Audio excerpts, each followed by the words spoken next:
المرسلين وعلى آله وصحبه أجمعين. رب اشرح لي صدري ويسر لي أمري واحلل عقدة من لساني يفقه قولي. سبحانك لا علم لنا إلا ما علمتنا إنك أنت العليم الحكيم. ولا حول ولا قوة إلا بالله العلي العظيم. Kitab Faridatul Faraid, muka surat 8 baris yang ke-16 daripada atas. Kitab Faridatul Faraid, muka surat 8 baris yang ke-16 daripada atas.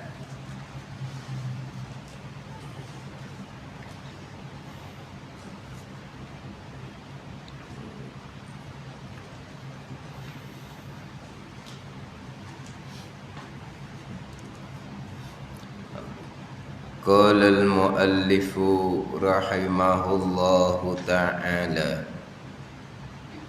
wa nafa'ana bi'ulumihi amin.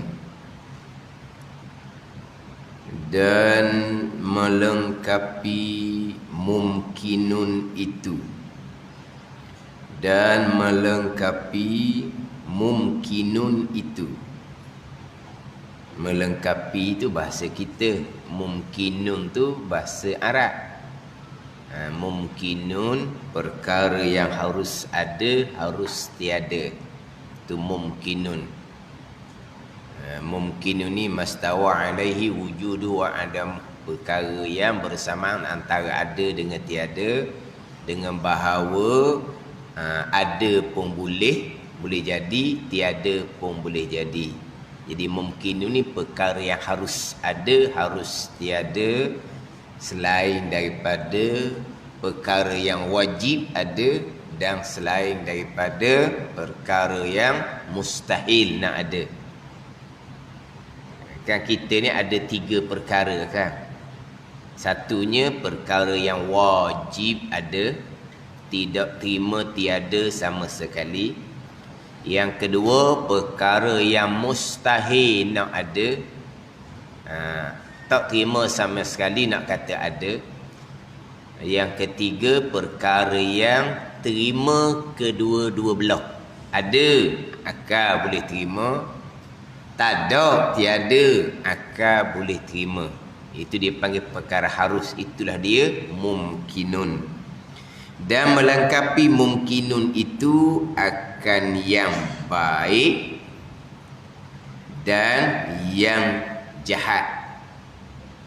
Perkara yang baik, perkara harum lah. Baik, harum ni harum akal ni. Perkara baik ni terkadang wajib pada syarak, terkadang sunat pada syarak. Itu bab syukur syarak. Tapi perkara baik ni, berlaku perkara baik, boleh jadi ramai orang yang melakukan perkara baik ditinggalkan, tak ada perkara baik. Boleh jadi banyak orang tinggal perkara yang baik. Itu perkara mumkinun dia panggil. Dan jahat, perkara jahat pun mumkinun juga. Sebab apa? Kalau kata berlaku perkara jahat, ya, boleh berlaku, banyak berlaku tu.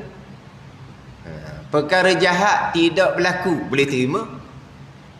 Maknanya baik ke jahat ke dipanggil perkara mumkinun, perkara yang harus ada dan harus tiada. Kita ni macam mana ni? Faham tak bicara kita ni? Bicara kita ni sambungan 4 bulan setengah dahulu. Bukan sambungan minggu lepas. Sambungan hok minggu lepas pun kena ulang balik hok minggu lepas. Ni sambungan 4 bulan setengah. Kita kuliah terakhir 17 hari bulan 3. Sehari sebelum daripada bermulanya PKP 18 hari bulan 3. Kira-kiranya kita masa tu 2 kali Selasa lah kuliah ditangguhkan asalnya. 2 kali Selasa kuliah ditangguhkan. Saya tengok balik hak rakaman terdahulu tu. Siapa ke oleh kerana 2 kali Selasa kuliah ditangguhkan, maka saya pun katalah kita tahun ni raya tak cuti lah. Sebab kita biasanya cuti 2 kali setahun. Cuti raya puasa sekali, cuti raya haji sekali. Siapa ke kita raya tahun ni tak cutilah sebab raya puasa hari Ahad. Ahad, Isnin, Selasa kita buat kelab. Ada orang kedok tak tahulah. Tu cerita je, cerita masa tu. Siapa tanya raya, semangat nak raya cuti juga. Lepas tu raya haji hari Jumaat. Saya tengok dok ni. Ni cerita 4 bulan lepas ni. Raya haji hari Jumaat, hari Selasa sudah lepas hari tasyrik dah. Hari tasyrik terakhirnya kemarin lah hari Isnin. Kan terakhir takbir muqayyad kan kemarin kan. Semayasa kemarin kan. Terakhir takbir muqayyad kan maghrib semalam, isyak semalam tak ada dah takbir muqayyadnya. Ada orang tanya, Ustaz, apa tak ada takbir muqayyad malam ni? Allah tak tahu kari bulan. Habis dah lah 13 Zulhijjah. Jadi lastnya kemarin lah asar. Jadi maknanya hari Selasa ni sudah lebih daripada hari tasyrik. Tak payah cuti lah. Sebab gitu pun nak ganti balik hak permulaan tu kira-kira Selasanya 2 kali tak ada. 2 kali ditangguhkan. Kena 4 bulan setengah. 4 bulan setengah. Nak mari surah imam ni kena pakai GPS pula tak tahu lah. Nak masuk kok mana apa semua. Nak mari dengan siapa, kita duduk di mana. Tu kena kira tu 4 bulan setengah. Kemudian sebelum dah PKP tu dah kita 2 minggu duduk di rumah. Kita kena fokus lah cakap bab akidah kepada anak beranak. Tadi saya sebut terdahulunya 4 bulan lebih sama telah lah. Dan memang banyak orang telefon tanya bab akidah kerana bila dia bercerita bab akidah kepada anak menantu lah biasanya cucu. Jadi apabila anak menantu tu tanya balik, jadi dia pun jadi tak pandai nak cerita, nak perjelaskan. Lepas tu tanya pula macam mana kalaulah anak saya, menantu saya cerita sebelum ni hak dia pegangnya tak sama macam mak cerita.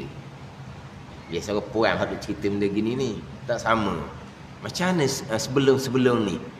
Kalau kata salah tu. Jadi macam mana dia punya ibadah? Tu banyak persoalan yang seumpama tu. Saya sebut dulu 2 minggu ambil peluang untuk kita berbincang dalam bab pegangan. Kena 4 bulan lebih sama telah lah masa yang agak panjang. Memang alhamdulillah dalam kitanya menitik beratkan berkaitan dengan bab pegangan, bab tauhid. Tanya keluarga, anak, menantu, tanya cucu. Kadang-kadang nyatalah pegangan tu tidak menepati. Terkadang hanya dengar saja. Ya pun tidak, tidak pun tidak. Hak dahulunya macam mana disenyak je. Tak apalah, mudah-mudahan apa yang kita cerita tu, itulah hak dia pegang selama ni. Apa yang kita cerita tu hanya memantapkan lagi hak pegangan dia, hak siap, hak ada dah di dia. Dah disenyak tu, ya dah tu, comel dah tu. Bukan tu sudah lah, jangan using-using lah. Kalau sebenar-benar dia tu salah, dia bertaubat, itu benda hak lampau. Allah Ta'ala maha pengampung. Ni hak cerita ni hak sebelum kelas kita ditangguhkan. Jadi kita sekarang ni bicara sifat yang ke-8, sifat iradah. Yang mana dalam sifat 20 ni agak panjang sekali bicara adalah bicara sifat iradah. Cuba kita tengok depan tu barulah jumpa pula sifat yang ke-9, sifat ilmu. Kan jauh sikit tu. Hak satu sifat tu tak panjang mana bicara. Tapi iradah hak paling panjang bicara. Dalam kitab Arba'in fi Usuluddin, kitab Imam Ghazali rahimahullah, di dalam tu bicara berkaitan dengan pegangan. Kitab Arba'in fi Usuluddin, kitab Imam Ghazali itu dia ada 40 tajuk. 10 tajuk Usuluddin, 10 tajuk fiqh, 10 tajuk sifat kecelaan yang 10 tajuk yang terakhir 10 sifat kepujian. Jadi dalam kitab Arba'in fi Usuluddin tu melengkapi tauhid, fiqh dan tasawuf. Itu jalanan Imam Ghazali rahimahullah. Bukan tasawuf saja, tauhid, fiqh dan tasawuf. Cuma saya nak sebut di sini dalam kitab Arba'in fi Usuluddin, kalau pembicaraan tajuk-tajuk yang lain, sifat-sifat yang lain, 10 tajuk hak berkaitan dengan Usuluddin, pegangan, tak panjang mana. Tapi bicara iradah, kalau tak silap 7-8 surat setengah belum. Bicara di sifat iradah. Bicara di sifat iradah. Dalam bukan 7 muka surat setengah ataupun 8 muka surat setengah. Panjang pembicaraan di sifat iradah. Sama dengan kitab Faridatul Faraid kita ni, hak paling panjang bicara adalah bicara sifat iradah. 7 muka surat setengah. Ni ada saya catat. 7 muka surat setengah. Dalam kitab Arba'in fi Usuluddin, cerita bab taqdis. Kalau kita tengok mukhalafatuhu ta'ala lil hawadih lah. Takdir ni menyucikan Allah daripada sama dengan makhluk, setengah muka surat. Dan kita Arba'in fi Usuluddin. Qudrah 1/4 muka surat. Ilmu 1/4 muka surat. Kalam 1/3 muka surat. Bicara hari akhirah 1 muka surat. Bicara bab nubuah kenabian 2 muka surat. Bicara iradah 7 muka surat setengah. Itu dan kita Arba'in fi Usuluddin. Jadi panjang bicara, pergi kepada bicara bab qada dan qadar Allah Subhanahu wa ta'ala, rukun iman yang ke-6. Ni nak kena kemah ni. Kita sekarang ni bukan masalah kemah bahagian kita. Kita ni hodok ngaji semua, alhamdulillah lah. Bab pegangan sendirinya, tahqiq, kejak, jelas, kemah. Tapi hak timbulnya, hak kata telefon tanya tu, dia tak pandai nak menghuraikan. Jadi maknanya dia hanya tahqiq, kemah hak fardu ain dia je. Kita kena belajar sampai tahap boleh menghuraikan, boleh menjelaskan. Itu barulah tahqiq ilmu fardu kifayah. Betul lah. Kalau kita dah erti ilmu fardu kifayah, tak salah, kita tak berdosa, betul. Tapi hak tu lah hak paling besar. Hak bahagian kitanya, kita belajar, kita faham, kita pegang. Selesai dah. Tapi kita nak menjelaskan, hak tu hak paling besar. Ni. Sebab itulah pahala hak fardu ain, fardu kifayah ilmu ni besar fardu kifayah. Sebab apa? Sebab fardu ain ni dia hanya untuk pribadi kita sendiri saja. Qasir dia panggil. Amalan yang hanya terhad untuk diri kita. Tidak mutaaddi, tidak ke lain lah kalau kita kata. Adapun hak fardu kifayah ni dia mutaaddi, dia melampaui, dia pergi kepada orang lain. Kaedahnya al-mutaaddi khairun minal qasir. Hak beri manfaat umum ni lebih besar, lebih afdal daripada hanya manfaat untuk diri kita saja fardu ain. Tapi sebelum nak bicara manfaat lebih besar, biarlah lepas fardu ain dulu. Kena faham ni, fardu ain mesti dah. Faham tak? Kita nak bicara hak manfaat umum, manfaat diri pun tak lepas, tak jadi. Tapi untuk bab tauhid ni lah, untuk pegangan sendiri, simple sahaja hak fardu ain, hak fardu kifayah tu.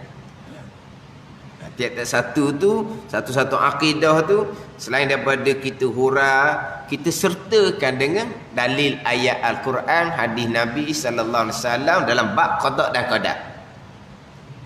Dalam bab lainnya dalilnya apa? Langit bumi. Dalilnya apa? Langit bumi. Simple je. Kekah aja. Tapi bab qada qadar ni pun langit bumi juga. Hak fardu ain kita, kudrah iradah. Apakah dalil kita berpegang Allah bersifat kudrah dan iradah? Dalil hak fardu ainnya langit bumi juga. Tapi nak jelas lagi tu. Tu hak fardu kifayah. Sebab tu saya sebut dah sebelum dah PKP tu, kita ni kalau kita senyap seorang, kita rasa macam kita pandai. Bila kita cerita, ditanya, barulah. Tak lepas lagi. Tak lepas fardu kifayah, bukan tak lepas akidah kita. Tak lepas lagi kitanya. Tak boleh nak cerita. Tak boleh bagi manfaat kepada orang lain. Orang lain di sini bukan orang lain. Orang lain anak, menantu, cucu kita sendiri. Tak ada orang lain suku zakat. Tak ni. Cuma setakat orang tua-tua kita ni hak dia cerita, so dengar rakaman gitu jelah. So dengar rakaman. Tapi sebenarnya kita dalam bab qada dan qadar ni, dia mengaji gini ni, kalau bagi orang hak tak ada apa-apa, mudah je. Tapi bagi orang yang agak payah tu, dia kena muzakarah. Cerita dia kat mana hak dia lekat, kat mana hak dia tak boleh nak pergi, kat mana. Jadi dia pun cerita selalu, maka kita ni boleh rukal lalu, boleh rukal. Dia kalau hak permulaan tu dia tak boleh nak pergi dah, kita tarik dia, kau kusuk dia. Sebab biasa hak pengalaman lepas, dia ikut kuliah, dia tak boleh nak ikut. Tak boleh. Dia bercakap dengan sama-sama hak ngaji lama sikit. Hak sama ngaji lama dia pun sama ngaji dia pun cerita. Baru saya faham. Sebab apa? Sebab hak kawan ni dia boleh perjelas hak daripada permulaan tu kat mana sebenarnya. Orang lain okey je dengar. Kamu ni sebab apa ni? Jadi dia cerita tu boleh perjelas lalu. Lebih mudah seumpama tu.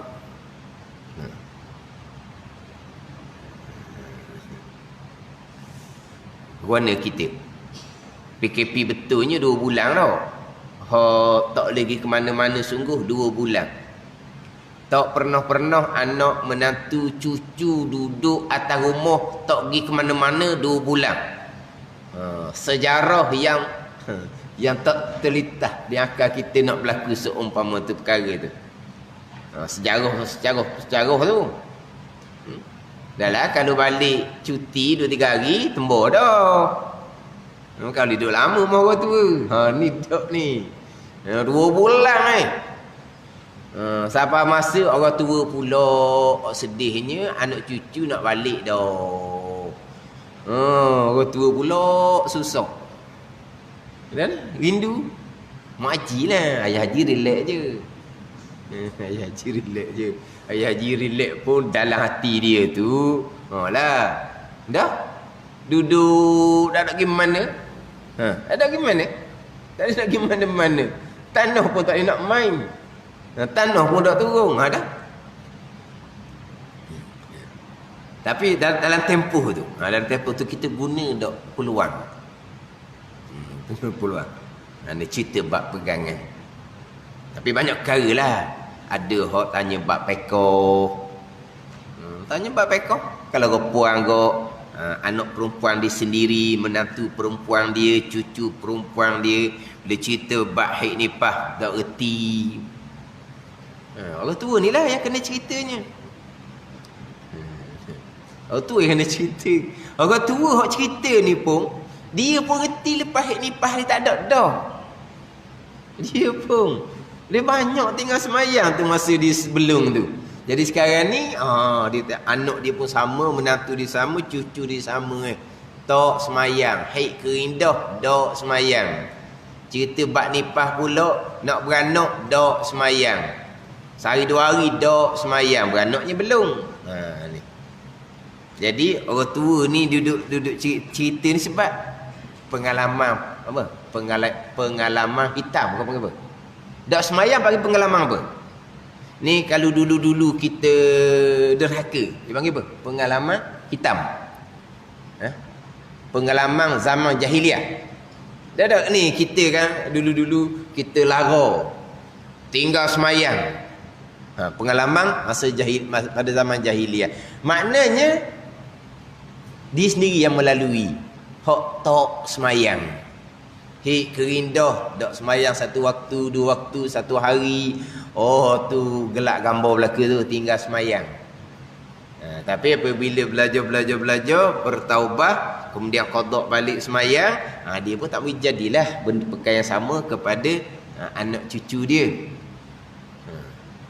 Jadi hak menantu perempuan ni tanggungjawab dia suami tu anak dia lah, tapi anak dia pun tak pandai juga. Pelik apa orang lelaki tak pandai, tuan diri orang perempuan pun tak pandai, orang lelaki sama telah dah tak pandai. Jadi mak lah yang kena cerita. Mudahnya bukan bayar sangat. Cerita sipit-sipit asas je.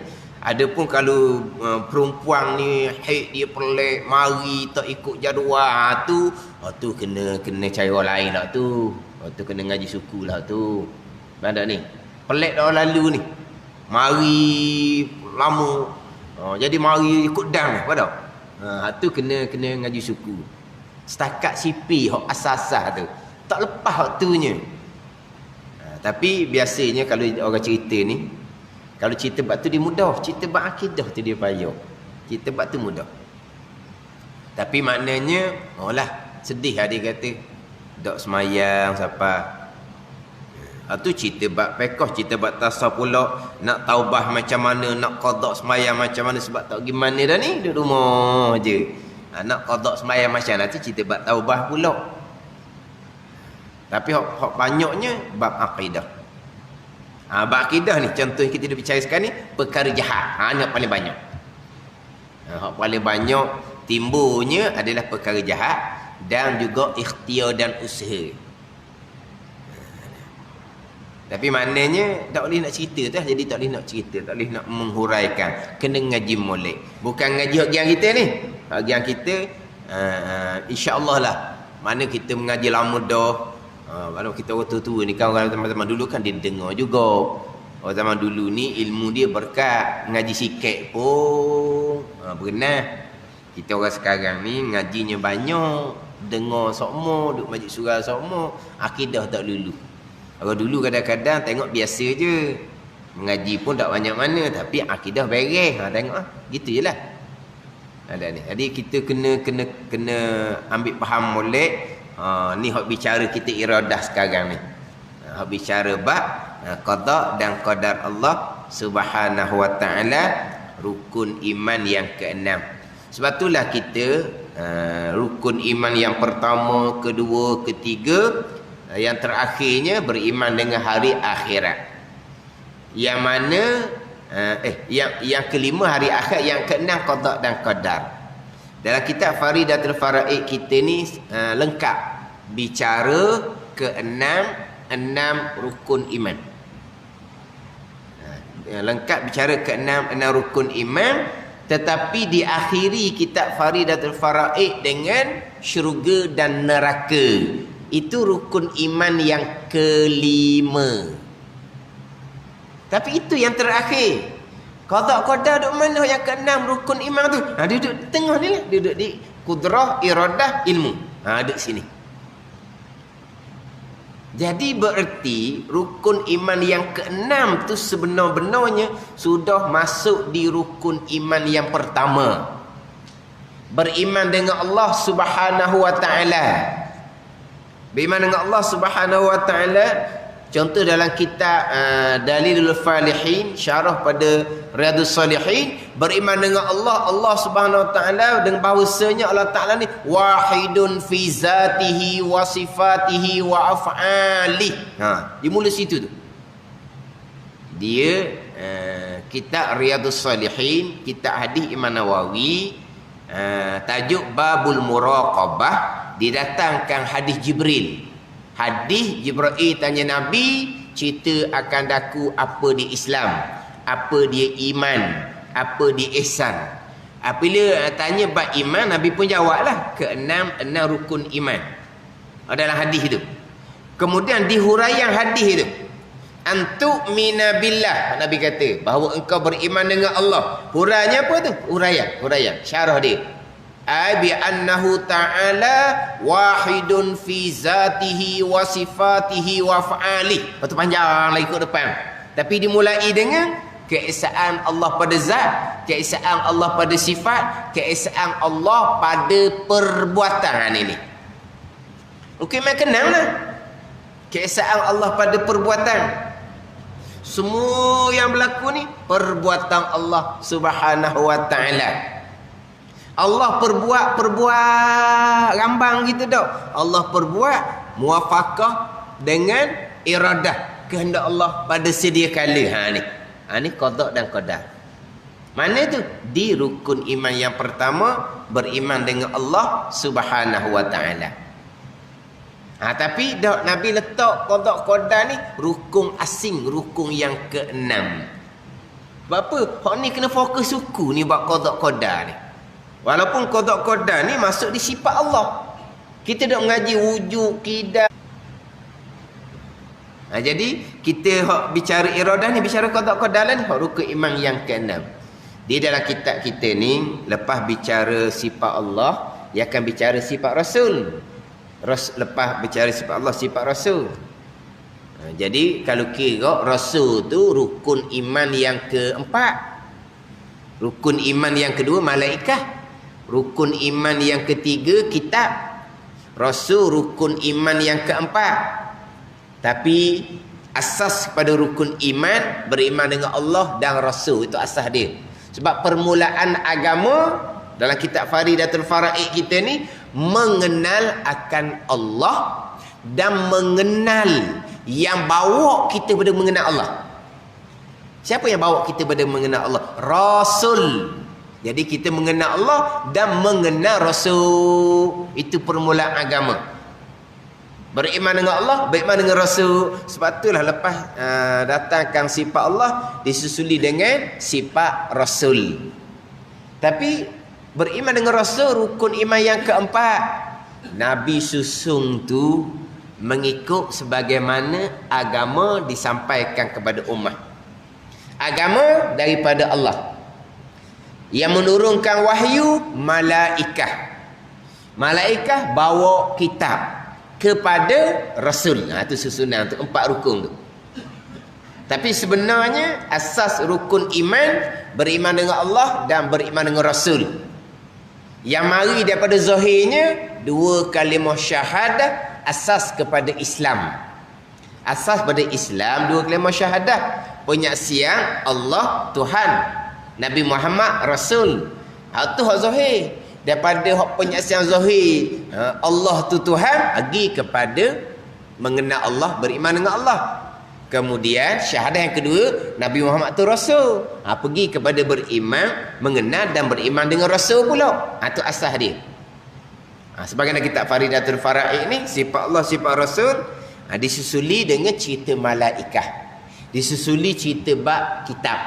Akhir bicaranya bicara hari akhirah dimulai dengan barzah. Dalam kitab kita ni barzah, nanti sangka kala dibangkitkan, dihimpunkan di mahsyar, ada syafaatul uzma, kemudian ada hisab, ada mizan, ada telaga haud, ada titiang sirat, syurga neraka, habis kita. Tapi hak qada rukun makanah ada duduk di sini. Kita letak di iradah lah. Kita letak di iradah. Tapi kita letak di iradah ni sebab kita rukun iman, kita mulai iradah. Ketentuan Allah yang bersifat dengan iradah, barulah pergi kepada perbuatan Allah yang bersifat dengan kudrah. Adapun susunan sifat 20 dimulai kudrah dahulu, sebab yang nyata kepada kita adalah kesan daripada kekuasaan Allah Subhanahu wa taala yang berlaku di kita ni, di kita sekarang ni. Ini semua ada datang daripada kekuasaan Allah yang bersifat dengan kudrah. Hidup kita, nampak kita, dengar kita, gerak diam kita, kesemua tu adalah perbuatan Allah Subhanahu wa taala. Jadi yang nyata depan kita ni perbuatan Allah. Dimulai dengan kudrah. Tuhan perbuat ni.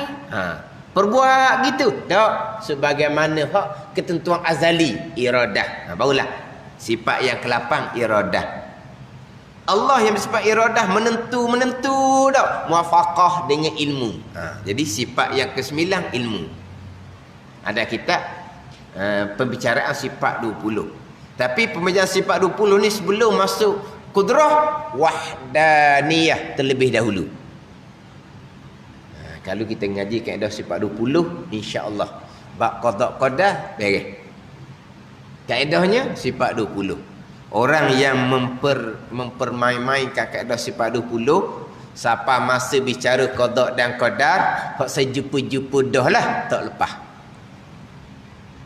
Dia mempermain-mainkan kaedah sifat 20. Masa Nabi tak ada itu semua kaedah Greek dan Yunan, macam-macam hak dia duduk momok-momokkan kaedah sifat 20.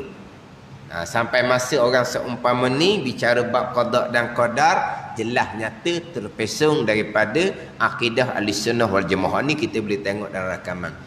Dan hak rakaman ni jugalah hak setengah-setengah kita ni jadi bermasalah bila disebut bab pegangan ni begini. Perkara jahat pun qada Allah. Anak dia pun waktu bik rakaman ni ustaz kata ni, hak jahat bukan qada Allah. Allah tidak menentukan perkara jahat. Allah hanya mengetahui sahaja. Dia waktu bik rakaman. Ustaz juga. Jadi susahlah nak. Dan ni ustaz nak cerita ni. Tapi mok ni tetap kata salah. Dia kejar akidah dia, tak gerak dah. Salah tu. Nak kata salah ni siapa ni, bukan orang sebarang ni. Jadi oleh kerana tak pandai nak menjelaskan salah tu di mana. Itu kata jahil ilmu fardu kifayah. Tapi untuk fardu ain dia ikut dak hak anak dia tunjuk rakaman, hak salah pegangan. Dia tak teruk. Itu tak kata salah. Tapi salah tu di mana? Tak pandai nak hurah. Atau mana tak reti ilmu fardu kifayah tu. Jadi bab ikhtiar usaha sama juga. Jadi dia tunjuk rakaman tu. Bila dia share ke saya rakaman tu, saya ada dah rakaman tu, saya dengar dah. Orang hak ajar seumpama tu menafikan perkara jahat qada Allah. Bab ikhtiar usaha ni kita diberi kebebasan sebebas-bebasnya. Ni. Tapi nak ceritanya, mereka di kalangan orang yang memperolok-olokkan kaedah sifat 20. Ada ni. Jadi hak kita ni jadi boleh kejak ni qada sifat 20 lah. Dah dimulai dengan wahdaniyah.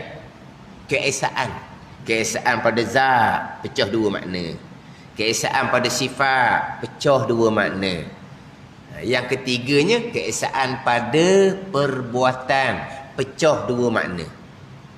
Kita faham keesaan pada perbuatan pecah dua makna ni, jelas di situ kita akan fahamlah hak qadariyah salahnya macam mana. Hak qadariyah ni pegangan di pasal mana qadariyah ni? Hak qadariyah ni pegangan dia kan muttasil pada perbuatan. Kita ngaji hak wahdaniyah pada perbuatan tu kan. Keluar dua makna. Mustahil dua makna. Di antaranya kan muttasi pada perbuatan, tu mustahil. Siapa berpegang kan muttasi pada perbuatan? Qadariyah. Contohnya. Jelas itu. Jelas di wahdaniyah. Keesaan pada perbuatan, sekalian perbuatan Allah. Allah mana yang perbuat sekalian tu? Sifat yang ketujuh, sifat kudrah. Allah yang bersifat kudrah lah yang menjadikan sekalian perkara. Ni susunan kaedah sifat 20. Allah jadikan sekalian perkara muwafaqah, selaras seiring dengan azali, ketentuan azali iradah.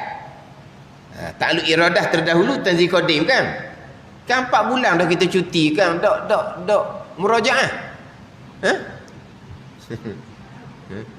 Cuti 4 bulan, patutnya hari ni tak belajar hari ni. Waktu ambil kertas ujian. Ambil kertas ujian lah. Bicara. Apa suka pulaknya. Tak ada gimana dah kan duduk rumah je. Hari ni kertas ujian. Kita duduk baca selama 4 bulan setengah. Jadi ketentuan azali iradah, tanzizi qadim bagi iradah. Kemudian Allah yang bersifat iradah menentukan segala-gala pada azal, muwafaqah dengan ilmu. Jadi wahdaniyah, kudrah, iradah, ilmu. Bab qada dan qadar kaedah sifat 20.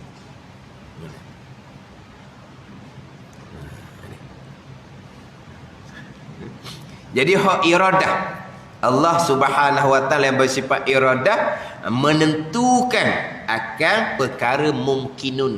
Terdahulu perkara mumkinun, perkara yang harus ada, harus tiada. Dia sebagaimana kudrah, mumkinun juga. Perkara yang harus ada, harus tiada. Perkara yang wajib dan mustahil tidak berkait dengan kudrah dan iradah Allah. Mana perkara yang wajib? Zat Allah dan sifat Allah. Mana perkara yang mustahil? Sekutu bagi Allah, Tuhan yang kedua, perkara mustahil. Anak bagi Allah, perkara mustahil. Isteri bagi Allah, perkara mustahil. Ini contoh perkara mustahil. Mustahil ni pun tidak berkait dengan kudrah dan iradah Allah Subhanahu wa taala. Dia ta'alluq ni fungsi tagang hijaan sifat.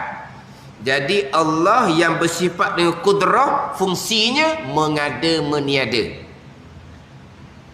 Kita mengada meniada ni yang kita faham, mengadakan langit, meniadakan langit saja bukan. Melahirkan kita, mematikan kita saja bukan. Mengada meniada ni mengadakan gerak kita. Bila Tuhan mengadakan gerak kita, Tuhan meniadakan diam kita sebelum tu. Gerak kitanya Allah yang mengadakan gerak. Kemudian Allah meniadakan gerak jadi diam. Diam tu Allah yang mengadakan pula diam. Tu. Semua perkara ni Allah yang mengada, Allah yang meniada. Ada ni. Sebut kata mengada meniada ni hak berlaku di kita ni. Siapa yang mengadakan gerak? Allah. Siapa yang mengadakan hidup kita? Allah. Siapa yang mengadakan nampak kita? Allah. Siapa yang mengadakan dengar kita? Allah. Siapa yang mengadakan kita ni sedar, jaga? Allah. Sampai masa Allah meniadakan sedar kita, Allah mengadakan tidur pula. Allah belaka. Tidur kita tu Allah yang mengadakan. Sampai masa Allah meniadakan tidur tu, Allah mengadakan sedar kembali. Allah. Segala-gala perkara yang mengada, yang meniada, Allah Subhanahu wa taala. Jangan faham kata Allah yang bersifat kudrah mengada meniada. Mengadakan langit, nanti kiamat menghancurkan langit. Bukan itu saja. Semua perkara ni Allah yang mengada, Allah yang meniadakan. Jadi kudrah ni fungsi dia mengada meniada. Jadi mengada meniada ni dia juang dengan perkara haruh je. Sebab apa perkara haruh ni ada pun boleh pergi, boleh terima, tiada pun boleh terima. Maka kudrah mengada kepada hak perkara haruh je lah. Ada pun perkara wajib, zat Allah terima tak tiada? Tak terima. Jadi kudrah nak meniadakan macam mana? Sebab tak terima tiada. Kemudian perkara wajib ni pula adanya sedia kala. Bila ada yang sedia kala, kudrah ni pasal mengada. Bila kudrah ni takluk dia mengada, mesti perkara yang asalnya tiada. Kan nak mengada kan? Nak mengada mesti perkara tu sebelum tu tiada. Barulah mengada. Perkara wajib, zat Allah, sifat Allah adanya sedia kala. Tidak didahulukan oleh ketiadaan. Jadi nak mengada macam mana benda yang ada sedia kala. Jadi kudrah ni tidak kena dengan perkara yang wajib. Sebab perkara wajib ni tak terima tiada. Kudrah kerjanya meniadakan. Kerana kudrah kerjanya mengadakan. Nak mengadakan macam mana yang wajib zat Allah dan sifat Allah adanya sedia kala. Fungsi kudrat mengada akan barang yang asalnya tiada. Barulah mengada. Kudrah mengadakan zat Allah yang sedia kala ada. Tu dia panggil apa tu? Tahsilul hasil. Biasa dengar tak? Biasa dengar tak? Tahsilul hasil. Makna benda tu ada dah, nak jadi ada pula. Tu mustahil, tu sia-sia gitu. Faham tak ni? Tu hak wajib. Pergi pada perkara mustahil. Perkara mustahil ni tak terima nak kata ada. Kudrah pasal mengadakan. Tak jual ni. Dah meniadakan lah. Perkara mustahil ni tiadanya sedia kala. Nak meniadakan macam mana perkara mustahil ni memang tiada sedia kala. Tuhan yang kedua tiada. Bila tiada? Tiada sedia kala. Anak Allah tiada. Bila tiadanya? Sedia kala. Isteri Allah tiada. Mustahil nak kata ada. Bila tiadanya? Sedia kala. Maknanya bukan asal ada. Kudrah ni meniadakan akan benda yang asal ada. Baru join. Baru kena. Faham tak? Perkara mustahil tak terima nak ada. Kudrah nak mengadakan, dia tak terima nak kata ada. Dah meniadakan. Sedia kala dah tiada, nak meniadakan barang yang tiada.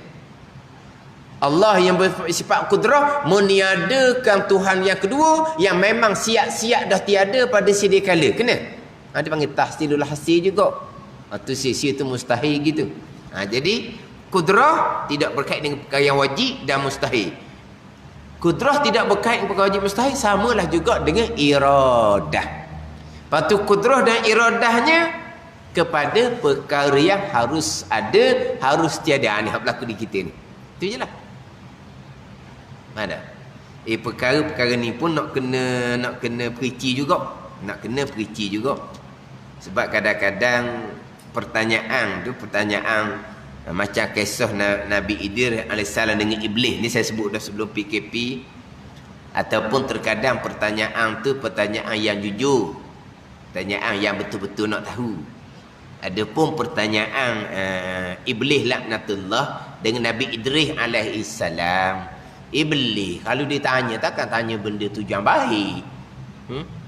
Mesti tanya tujuannya tujuan jahat. Tu iblis. Iblis tanya tujuan jahat tu. Iblis tanya perkara mustahil. Iblis tanya Nabi Idris alaihissalam, Allah Ta'ala kuasa tak nak masukkan kishrah bundukah, buah berangang ni. Allah Ta'ala kuasa tak nak memasukkan dunia ke dalam kishrah bundukah. Dunia ni besar. Kishrah bundukah ni kulit buah berangang ni kecil. Kecil. Ada setengah riwayat mengatakan telur, kulit telur. Allah Ta'ala kuasa tak nak memasukkan dunia besar ni ke dalam kulit telur kecil. Itu semua perkara mustahil tu.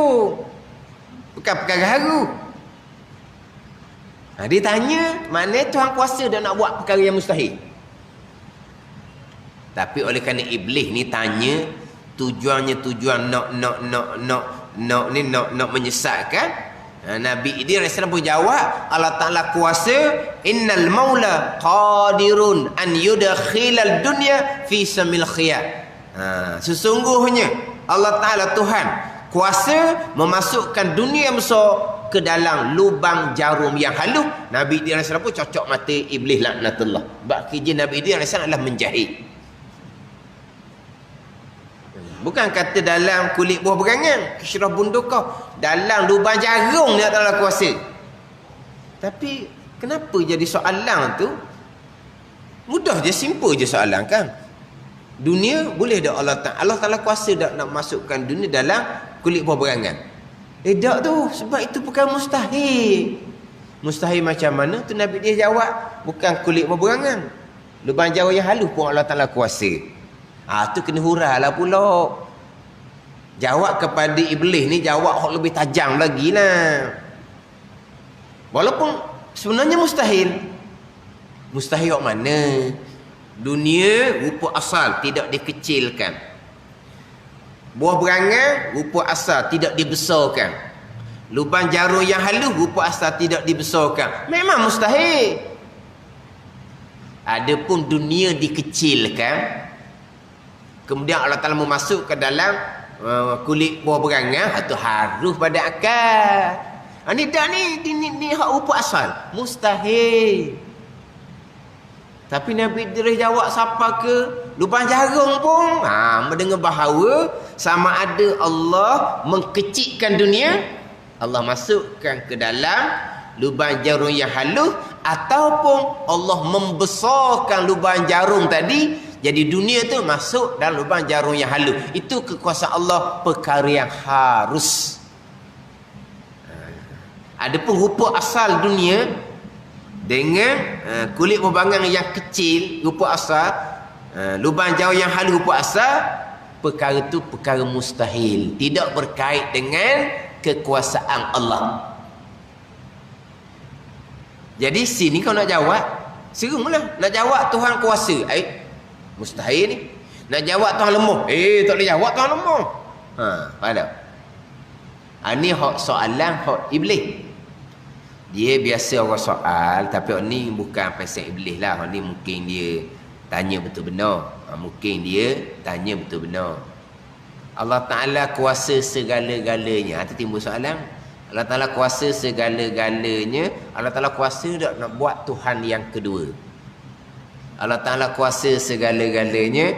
Allah Ta'ala kuasa tak nak buat anak kepada Allah seorang, nak buat isteri kepada Allah Ta'ala seorang. Kuasa ke tak? Allah Ta'ala kuasa segala-gala. Nak jawab kuasa, timbul Tuhan yang kedua, timbul anak, timbul isteri. Nak kata Tuhan lemah, tak boleh jawab Tuhan lemah. Jawab ke ni? Nak jawab kuasa pun tak boleh, jawab lemah pun tak boleh, sebab perkara mustahil tidak berkait dengan kudrah Allah Subhanahu wa ta'ala. Itu jelah. Kudrah iradah bertakluk pada perkara yang harus, perkara yang mungkinun jua. Dah kuasa ke tak? Jawab kuasa pun tak kena, tak betul. Jawab lemah pun tak kena, tak betul. Walaupun ada pandangan. Ini pandangan tak Dia jawab ke mana? Dia kata Allah kuasa nak buat Tuhan yang kedua. Allah kuasa nak buat anak dan isteri. Tapi Allah tak buat. Tu ada. Tu pandangan tu ditolak. Allah kuasa tapi Allah tak buat. Siapa faham balik ni? Allah tak buat Tuhan yang kedua. Allah tak buat anak bagi Tuhan. Tapi Allah kuasa nak buat. Allah kuasa buat tapi Allah tak buat. Itu jawapan dia. Ni jawapan ni ditolak. Kita kena baliklah pula. Kekuasaan kudrah Allah hanya kepada perkara yang harus jua. Perkara yang mustahil tidak berkait dengan kudrah dan iradah Allah Subhanahu wa ta'ala. Jadi walaupun bicara ta'alluq sifat ni perkara yang rawamik dia panggil. Hak rumit-rumit, hak dalam-dalam daripada ilmu tauhid sifat 20, hak fardu kifayah. Tapi sini bawa kemah. Kalau kita dah kemah, mu tanya pelik, aku tak mau jawab, ada berani nak jawab. Dah. Nak kata Tuhan kuasa buat Tuhan yang kedua, pelik. Nak kata Tuhan lemah, lemah tak boleh nak sebut di Tuhan. Lepas tu mana? Tak pandai nak jawab. Padahal mudah je. Itu perkara mustahil. Kudrah iradah bertakluk pada perkara yang harus jua. Tapi bicara ni kena panjang sikit lah. Hak ni satu, ni sama juga ni. Pun samalah kita kata, bukan niat dia nak, bukan niat macam iblis itu.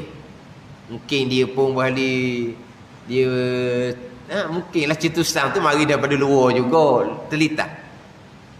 Dia kata Tuhan kuasa dah nak buat satu benda yang berat. Kuasa lah, tengok bukit berat Tuhan buat. Waktu besar tu berat Tuhan buat. Kalau ditanya, Tuhan kuasa dan nak buat satu benda yang sangat berat. Memang kita jawab Tuhan kuasa. Sebab itu benda haru. Kena ikut lahir, tak berhenti setakat tu. Kalau tanya Tuhan kuasa dan nak buat benda berat. Kuasa lah. Tu batu besar benda berat. Tuhan buat tu kan. Tapi disambungnya, berat ni berat pelik ni. Berat macam mana? Berat. Siapa Allah pun tak boleh nak angkat. Allah gitu pula digi sambung. Kalau ditanya Tuhan kuasa nak buat benda yang berat, kita jawab kuasa. Tapi kena tak berhenti situ. Berat. Tuhan buat ni siapa satu peringkat, Tuhan sendiri pun tak boleh nak angkat. Itu perkara mustahil, tidak berkait dengan kekuasaan Allah Subhanahu wa ta'ala. Gitu je lah.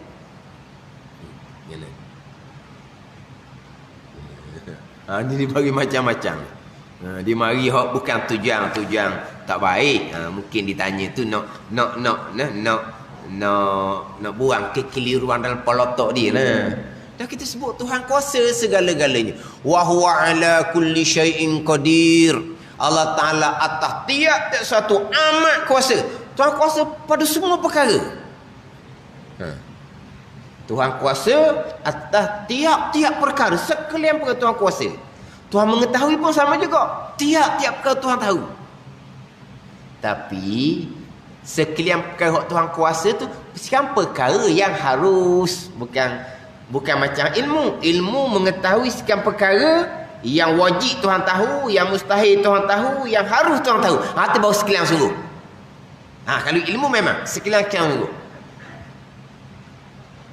Hak wajib zat Allah Taala tahu. Hak wajib sifat Allah Taala tahu. Hak mustahil Tuhan yang kedua Allah Taala tahu. Hak mustahil anak isteri, hak mustahil Tuhan tahu. Tahu mana perkara tak ada, tahu kok tak ada lah. Ke benda tak ada tak tahu? Benda tak ada tahu ke tak? Duit tak ada tahu ke tak? Tahu lah, tahu kok mana? Tahu tak ada lah. Kau tak ada tak tahu? Kita seorang tak ada tok lelaki. Kita seorang tak ada bini. Tahu ke tak tak ada? Tahu ke mana? Kau tak ada lah. Kalau tak ada tahu kok ada tu ngoyang orang panggil. Ngoyang panggil. Ngoyang tak ni orang sebut ngoyang. Padahal tak ada dah suami meninggal dah. Isteri tak ada dah meninggal. Tahu tak? Tahu ke mana? Tahu kok ada. Pelik tu. Tahu lah. Tahu kok tak ada. Jadi perkara mustahil tak ada. Tuhan tahu. Tahu tak ada lah. Jadi tahu memang sekalian. Hak wajib Tuhan tahu. Hak mustahil Tuhan tahu. Tahu kok tak ada. Hak harus pun Tuhan tahu. Tapi wa huwa ala kulli syai'in qadir. Atas tiap-tiap sesuatu Allah Ta'ala amat kuasa. Sesuatu yang mumkinun, sesuatu yang harus. Allah Ta'ala amat kuasa atas tiap sesuatu yang harus. Yang harus mana pula ni Tuhan amat kuasa ni? Harus yang dikehendaki oleh Allah Subhanahu wa ta'ala. Sebab mumkinun ni perkara yang harus. Kalau contoh saya sebut dahulunya, perkara harus. Tuhan menjadikan kita lelaki, perkara harus. Tuhan menjadikan kita perempuan, perkara harus. Mana ni? Tetapi hak azali menetapkan lelaki. Maka kekuasaan Allah atas tiap sesuatu yang harus, yang dikehendaki Allah pada azal, iaitu Tuhan kuasa menjadikan kita lelaki. Tuhan kuasa dah nak menjadikan kita perempuan. Tuhan kuasa kedok. Kalau hak suruhi coding tu mana ni hak Tuhan boleh, hak Tuhan boleh itu boleh segala-galanya lah. Ada gini. Dia sekarang ni Tuhan amat kuasa atas tak satu yang harus, yang dikehendaki oleh Allah Subhanahu wa taala. Adapun perkara tidak dikehendaki oleh Allah, perkara tu mustahil nak berlaku.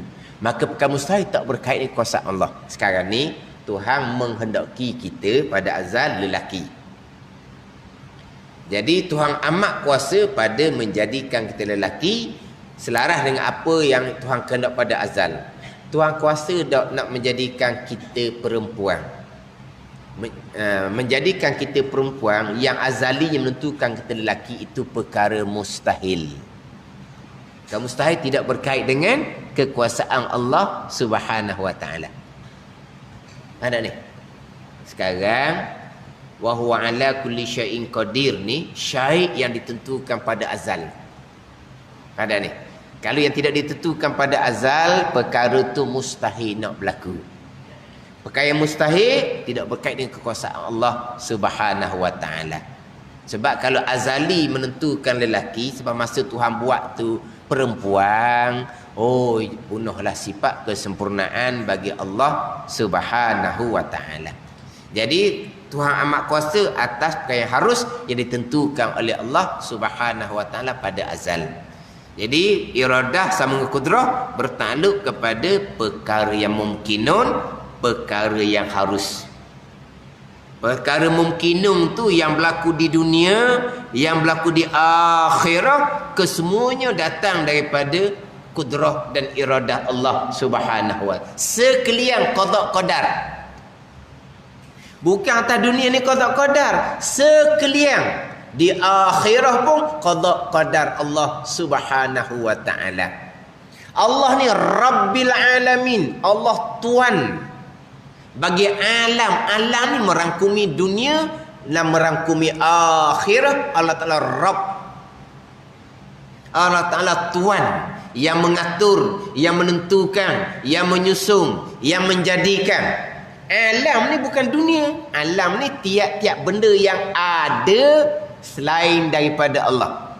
Apa dia benda yang ada selain Allah? Perkara harus tu lah. Langit, bumi, syurga, neraka, dunia, akhirah tu alam. Allah Rabb, Allah Tuhan. Hak dia belaka dengan bahawa semua tu datang daripada qada dan qadar Allah yang bersifat kudrah dan iradah. Ni hak kita, hak huraian dalam kaedah sifat 20. Mana? Kita ni minggu pertama ni, nak kena pandai hinjing dulu. Bukan orang nak dengar, nak belajar. Orang nak mengajar pun Allah dah. Duduk. Padahal berehatnya nu lepas dia mati kalau kita cukup bekalan. Tapi kita ni jadi lemah dah lemah. Dia bila kita kehidupan kita mana masjid surau, belajar lepas tu ni masjid surau kita bila sekat tu jadi macam hilang puca. Walaha kalau kita buat amal apa sebenarnya bukan masjid surau, di rumah lah lebih afdal kalau amal-amal sunat. Tapi maknanya kita dah duduk gitu dah, masjid surau lah. Kemudian mengajar, belajar pula masjid surau juga. Nak ngajar di rumah tadilah, nak ngajar di rumah, nak ngajar pada anak isteri. Bukannya mudah tu. Sebab tu biasanya macam tu guru sendiri, buku pondok, dia tak pernah ngajar atas rumah dia, tapi anak bini dia kena masuk mengaji. Ada ni. Dia tak ngajar suku. Bukan kata tu guru ni ngajar di madrasah dia tu, tu untuk anak murid. Ajar anak isterinya, dia ngajar dalam rumah. Ada. Dia anak isteri dia belajar dalam tu. Ada ni.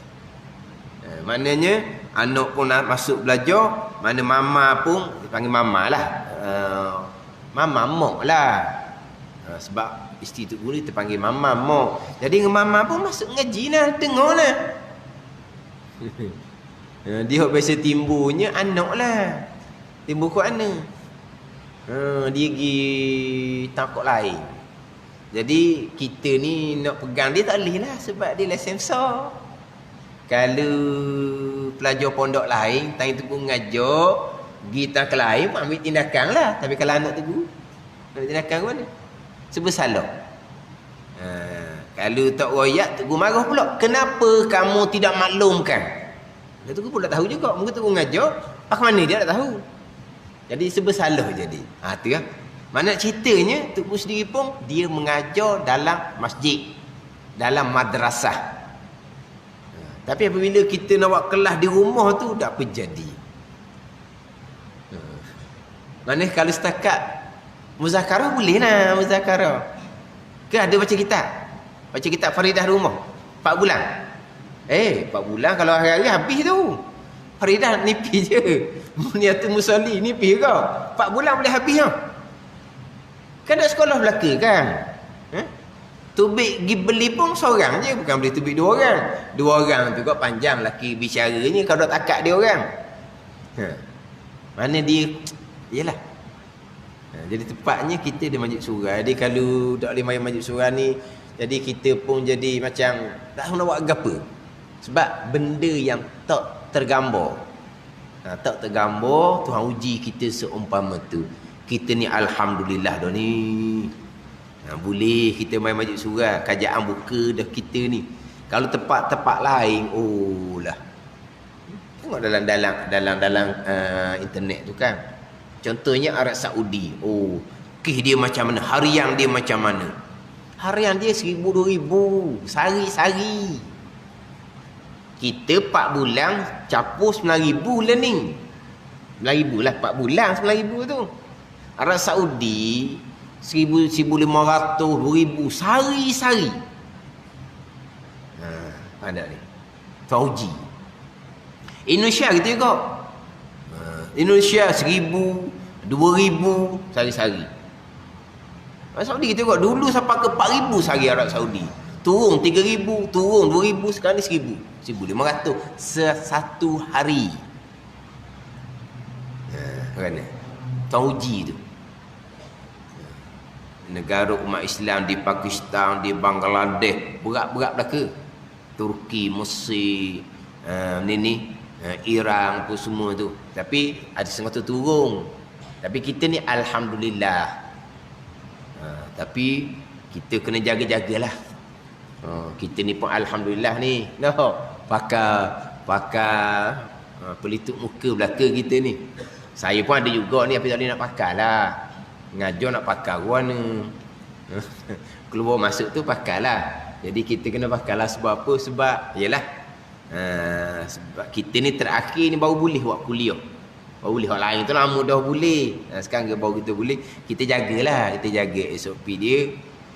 Jadi mudah-mudahan tempat kita ni, yalah, kita ni lemah tadilah. Bila Tuhan uji, duduk di rumah seumpama tu, jadi kita gendala belaka. Mana jadi ilmu ibadah pun jadi tak sama.